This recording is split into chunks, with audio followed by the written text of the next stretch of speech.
Critics also worry there's a potential shakedown coming for the middle class and business owners, since 87,000 new IRS agents will be hired under the new law. CBN News correspondent Brody Carter has been following this story. Brody, how does the massive growth at the IRS go toward paying for this legislation? Caitlin, first off, we don't even know how much the bill is going to cost. Analysts ballpark the figure around $500 billion, with at least half of that going towards green energy. While the Biden administration maintains the new IRS agents will go after major corporations dodging taxes, the biggest fear is how the middle class might painfully foot the bill.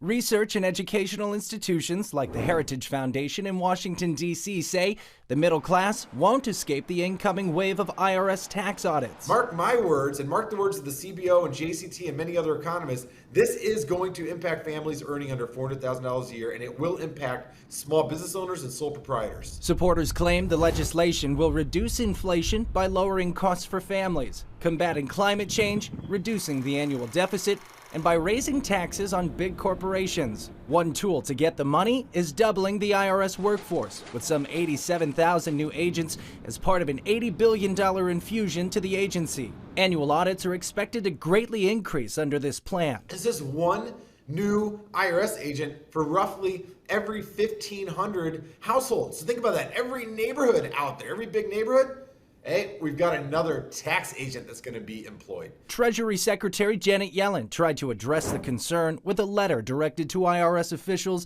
that neither money nor the new tax agents be used to increase audits performed on the middle class. The National Taxpayers Union still believes the IRS will target small businesses and lower-income families because they often don't have the money to fight back. That's not where most of the money is, so they go after small businesses and the middle class, and then people get outraged and demand Congress rein them in, and then Congress does that, and we're just starting the cycle all over again. It's unfortunate Congress hasn't learned anything. Talk to somebody that's been audited, and you find out that can easily cost you $20,000 or $30,000. Hiking taxes and increasing spending and going down further this road to the Green New Deal, this is going to damage our economy. It's going to harm everyday American families.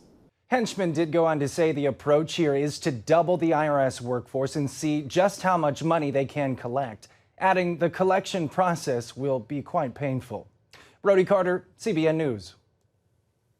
Thanks, Brody. Joining us now is tax expert Dan Pilla. Dan, thanks for coming on Faith Nation tonight. The president and Democratic lawmakers insist Americans earning less than $400,000 a year won't pay more in taxes under this new bill. Do you think that's a realistic claim? No, I think it's false. I think it's absolutely false. The Treasury's own literature clearly shows that they believe that half the tax gap is coming from small businesses. They specifically identify, and I got their analysis and their study right in front of me. They specifically identify the tax gap is coming from partnerships, small corporations, S corporations, and sole proprietorships. Now, Caitlin, by definition, sole proprietorships are mom and pop operations. Small corporations, S corporations, these are small businesses, generally one or two or three members of a small business that operate as an S corporation.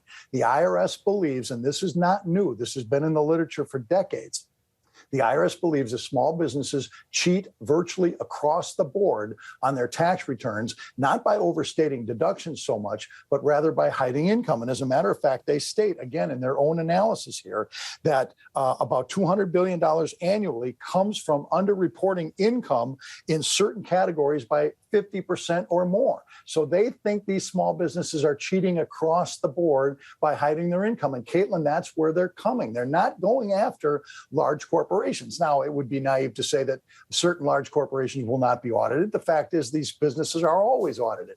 But the lion's share of this attack is coming against small businesses because that's where the money is.